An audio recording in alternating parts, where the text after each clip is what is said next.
Anxiety is a master of imitating. Just like imitating heart disease, it imitates cervical spondylosis and lumbar spondylosis vividly. This is an era of head-down people, from young children to white hair. It is a joy to start a mobile phone. Behind this civilization, there must be common undesired products such as lumbar and cervical strain. Even if you don't have the so-called cervical and lumbar spondylosis, you will still have a certain degree of strain. For a normal person, although this kind of strain is harmless, it will definitely make you back pain and cervical vertebral discomfort to a certain extent. Slightly serious, yes, dizziness and migraines can also occur. At least for a large portion of the population, many patients even reported that sometimes a sudden blood flow from the back of the neck rushed straight to the back of the brain, causing the brain to stop thinking. Although this situation can only be tenth of a second, in the patient's perception, it may be a few seconds or even a dozen or so seconds. At this time, patients often associate with a terrible term, yes, insufficient blood supply to the brain. Think of this word and fear and worry will inevitably flow. In fact, from a medical point of view, even serious cervical spondylosis will not cause insufficient blood supply to the brain. This is a scientific conclusion drawn by modern medicine, which studies the special blood supply stream of the brain. This is a consensus of almost all neurosurgeons, and I will not go beyond the science here. As an anxiety disorder patient, due to nerve disorder, the continuous muscle tension in the waist, back, and neck leads to poor blood circulation, which in itself will cause back pain, tight neck, short muscles, and stretching pain. If coupled with even a little muscle strain, it will make you even more overwhelmed. What's more, the sensitivity of the nerve amplifies this feeling infinitely, and the taste can be imagined. If your nervousness and fear increase at this time, the nerve continues to fluctuate. The blood vessels will contract and expand more frequently, and an uncomfortable feeling of excessive blood will appear, which will further increase your anxiety. Like other symptoms, it's not a big deal, and these symptoms caused by anxiety will gradually disappear as you recover. For the test, I can only kindly remind relatives not to sit for a long time, bow their heads, and exercise properly, which will be of great benefit to you. In addition, there is another situation which accounts for about 1% of the thousands of patients I have encountered. That's the anxiety disorder that cervical spondylosis mimics, sympathetic cervical spondylosis.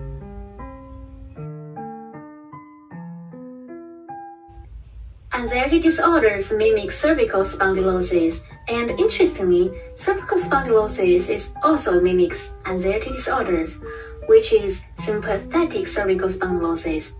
Although the proportion of this situation is very low, it still exists. Therefore, if you have sympathetic cervical spondylosis, congratulations! You only need to solve your cervical vertebrae problem, and your anxiety disorder will be cured without messing. Because the symptoms of the two are very similar, how to distinguish the two conditions has become the only problem. Here's how I can tell the difference between the two. Sympathetic cervical spondylosis, as the name suggests, is cervical spondylosis. The lesions compress the sympathetic nerves, and the sympathetic nerves are compressed and cause sympathetic nervous system disorders. Like anxiety disorders, most of them are sympathetic excitation, a few sympathetic inhibition. The symptoms caused by sympathetic cervical spondylosis are almost identical to those of anxiety disorders, including headache, dizziness, confusion, dry eyes, giddiness and nasal congestion, vomiting and diarrhea, stomach bloating, belching, foreign body in the throat, palpitations, chest tightness, shortness of breath, sweating without sweating, chills, fever, lip numbness, and so on. Saying this, will everyone feel that it is exactly the same as anxiety disorder and cannot be distinguished at all? Actually not. Indeed, from the perspective of physical symptoms alone, it is difficult to distinguish between anxiety disorders and sympathetic cervical spondylosis, because they are also symptoms caused by sympathetic nerve disorders, but the difference is obvious. In addition to disorders of the sympathetic nervous system, anxiety disorders also include abnormalities in neurotransmitters, amygdala, emotional brain, and the cognitive brain in the third brain. Negative emotions such as worry, confusion, and so on. And these negative emotions have further become symptoms that are more painful for people with anxiety disorders. Patients with sympathetic cervical spondylosis do not have or rarely have such emotions because their sympathetic nervous disorders is physical and caused by oppression. Discomfort is discomfort, and catastrophic thinking is not obvious. And with the comfort of the cervical vertebrae, the symptoms will ease, and with the discomfort of the cervical vertebrae, the symptoms will aggravate. And these 2 points are the biggest difference between sympathetic cervical spondylosis and anxiety disorders. Namely, sympathetic cervical spondylosis does not have or with cervical discomfort feel catastrophic thinking. Second, the prevention is either light or heavy. Saying this, if you have already suspected that you have sympathetic cervical spondylosis, then exercise, scientific and reasonable exercise is very helpful for cervical spine rehabilitation. If your cervical spondylosis is very serious, then go to the hospital as soon as possible and let an orthopedic specialist treat your anxiety disorder.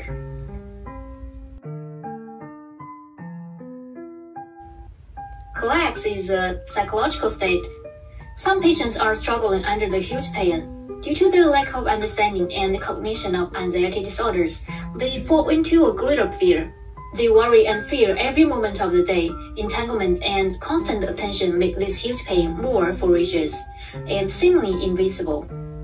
There are also some patients who, because of the long-term torture of anxiety disorders, will suddenly experience depression, which is violent and unstoppable.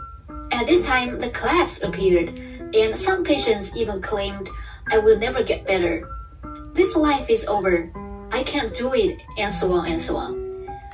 At this time, you may be in despair. And this despair is likely to be at the level of purgatory, so give up the struggle. Don't fight hard. Give up any treatment and cry happily. Even if you can't cry, you can find a touching video or a memory to help yourself cry. The purpose of this is not to let you vent. You can do it as a healing task. By crying, your body can secrete more serotonin, and serotonin has the effect of regulating emotions and help to make dopamine in your body work better. It's an important anti-anxiety, antidepressant neurotransmitter. Use the cry to help you through the breakdown. As for the rest, tomorrow, when you wake up, new power will find your whole body again. Who knows?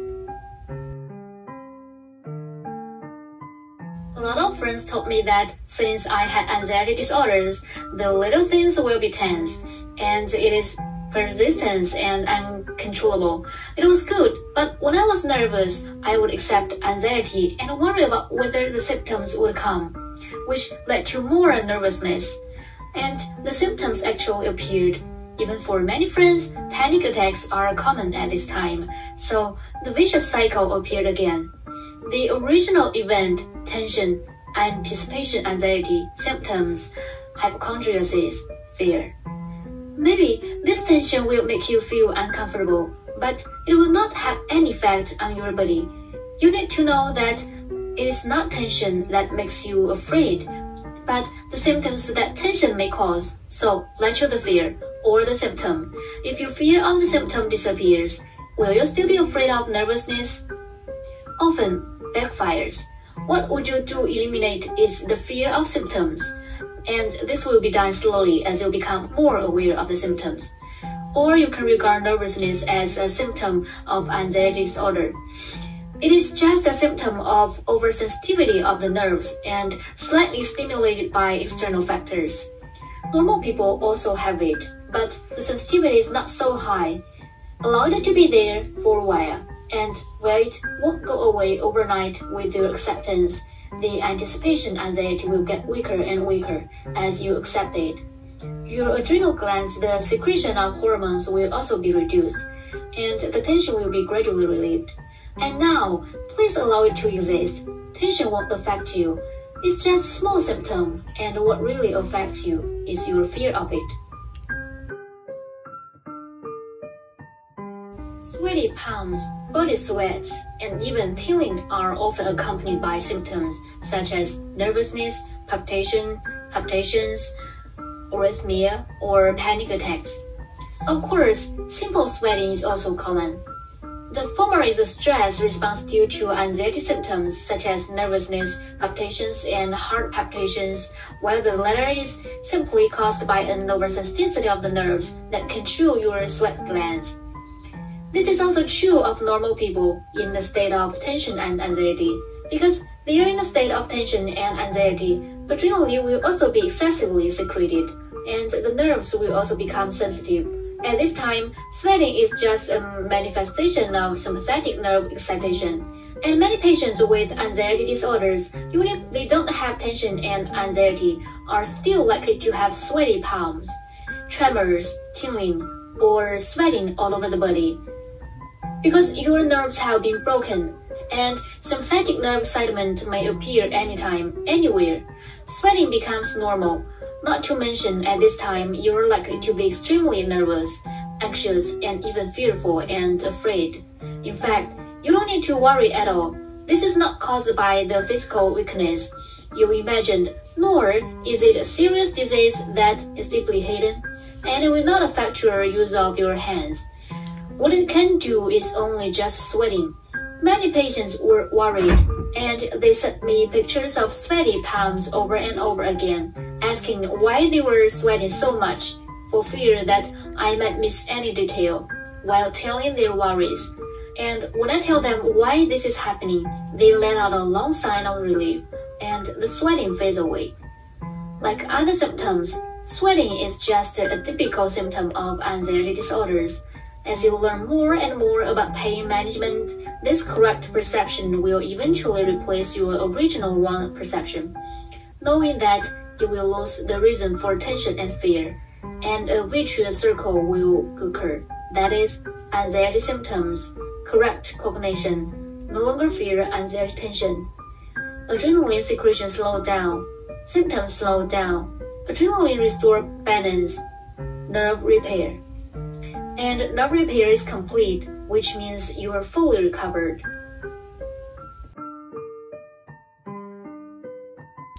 Almost 90% of patients with anxiety disorders will unconsciously have nervous tension and muscle tension, especially when your symptoms occur or when you are anxious, because at this time, too much adrenaline and disordered nerves are used for you have turned on the fight and fight mode.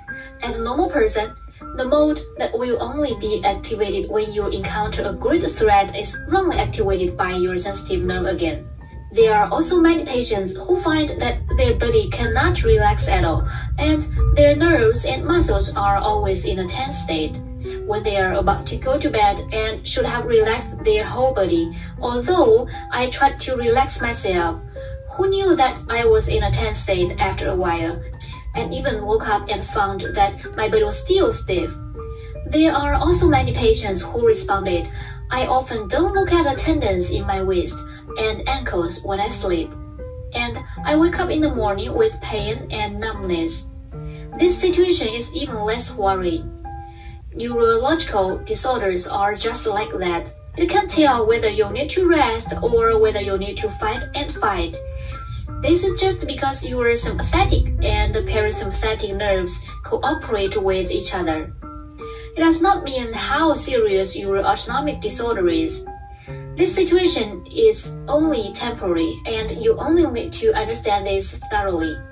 You just need to make this correct knowledge your own knowledge, and don't reject it, don't fight it, allow its existence, and you accept it. As you slowly stop paying attention to it, maybe when it goes away, you don't even notice it.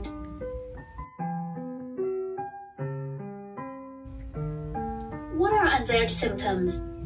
It is a liar at the level of a movie king. He likes to play the god of death, and it goes with him. If you don't know that he's a liar, you will be frightened and uncomfortable. What is psychological rehabilitation? Still, the liar of the movie King level also playing the role of that. But when you know he's a liar with your eyes closed, all that's left is a sneaky laugh. You even expect him to come more often because it's so good at acting and you already know it's a liar. And the better he does it, the more you'll find it funny. Because at this time, it's just a funny glow in your eyes.